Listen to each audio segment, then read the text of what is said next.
अस्सलाम वालेकुम viewers, welcome back to my channel. आज जो हम आपके लिए रेसिपी लेके आए हैं, उम्मीद करती हूँ आपको बहुत पसंद आएगी। अगर आपको मेरी रेसिपी पसंद आ रही है तो please subscribe my channel. Viewers, आज हम आपके लिए लेके आए हैं पालक आलू के पकोड़े। बहुत ही देसी स्टाइल से हम इसको तैयार करेंगे। इसके लिए हमने आधा किलो आलू लिए हैं और इसकी जो आंख बनी होती है इसको हम रिमूव करेंगे। जहाँ से मट्टी नज़र आएगी इसको अच्छी तरह से हम वॉश कर लेंगे। इसको हम छिलकों समेत ही ऐड करेंगे। इसका बहुत ज़बरदस्त फ्लेवर आएगा। ये देखें, तमाम के तमाम मैंने कटिंग कर लिए हैं। इसमें हम डालेंगे 2 से 3 अदद प्याज और 3 अदद हरी मिर्ची, जिसको मैंने ब्रिक चॉप कर लिया था।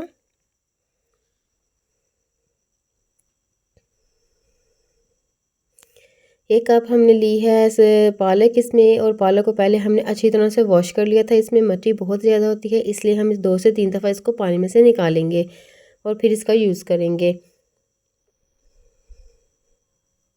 ये खाने में भी टेस्टी है और वैसे भी हेल्दी हो फूड है। इसके लिए हम लेंगे हाफ टेबल स्पून नमक, हाफ टेबल स्पून पिसी हुई मिर्च लेंगे, हाफ टेबल स्पून कुटी हुई मिर्च लेंगे और 1/4 टेबल स्पून यहाँ पे हल्दी पाउडर ऐड करेंगे। यहाँ पे 1 टेबल स्पून हम लेंगे धनिया पाउडर साबुत। इसको अच्छी तरह से हाथों पे मसल के हम इसका इस्तेमाल करेंगे। इसका बहुत ज़बरदस्त इसमें फ्लेवर आएगा। इसे अगर आप हाथों पे मसलेंगे तो इसका फ्रेश फ्लेवर आपको फील होगा। उम्मीद करती हूँ आज की रेसिपी भी आपको बहुत पसंद आएगी और आप भी मुझे कमेंट सेक्शन में ज़रूर बताइएगा कि आपके घर में भी ऐसे ही पकोड़े तैयार किए जाते हैं। यहाँ पे हम 1 कप या 1.5 कप जितना हमें इसका अकॉर्डिंग चाहिए उतनी ही हम इसका बेसन का यूज़ करेंगे।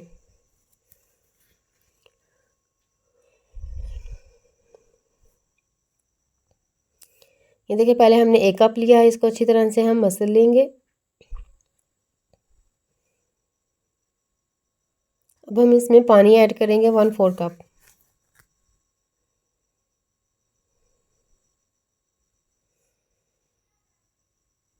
और फिर इसको अच्छी तरह से हम मिक्स करेंगे। जो भी मसाला जात हैं वो इसमें हम अच्छी तरह से मिक्स कर लेंगे। इसमें बहुत कम मसाला जात का हमने इसलिए कम इस्तेमाल किया है क्योंकि ये वैसे भी इसकी तासीर गर्म होती है और इसमें ज़्यादा मसाला जात ऐड करेंगे तो वो हमें इसके बेनिफिट्स मिलने के बजाय उसके नुकसानात भी होना शुरू हो जाते हैं। इसलिए ये बहुत ही आसान रहती है, रेसिपी भी आसान रहती है और खाने में भी टेस्टी इसका नेचुरल टेस्ट आएगा। ये देखिए, यहाँ पे हम बेसन का और इस्तेमाल करेंगे। तकरीबन 1.5 कप मैंने बेसन का इस्तेमाल किया था। आप भी अपने टेस्ट के अकॉर्डिंग इसमें ऐड कर सकते हैं।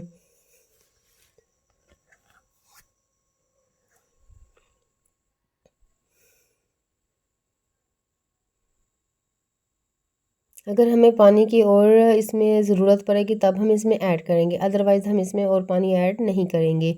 जितना आप पानी कम ऐड करेंगे उतने ज़्यादा हमारे जो पकोड़े होते हैं वो क्रिस्पी बनेंगे।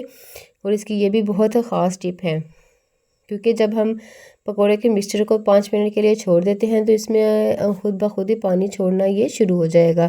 प्याज भी पानी छोड़ देंगे और आलू भी पानी छोड़ देंगे, जिसकी वजह से ये होगा ये और ज़्यादा लिक्विडी होगा।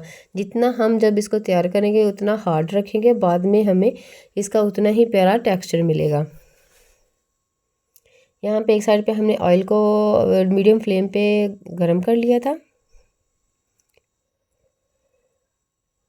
अब हम इसमें हाथों की मदद से अच्छी तरह से शेप देते हुए ऐड करते जाएंगे 1 बाय 1।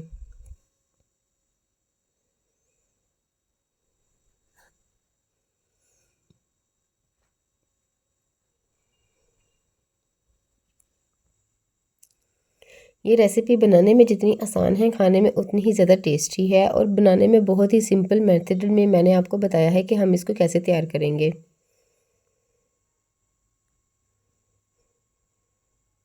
1 से 2 मिनट के लिए हम एक साइड से फ्राई होने देंगे। जब देखेंगे नीचे से थोड़ा सा कड़कपन आ चुका है फिर हम इसकी साइड चेंज करेंगे।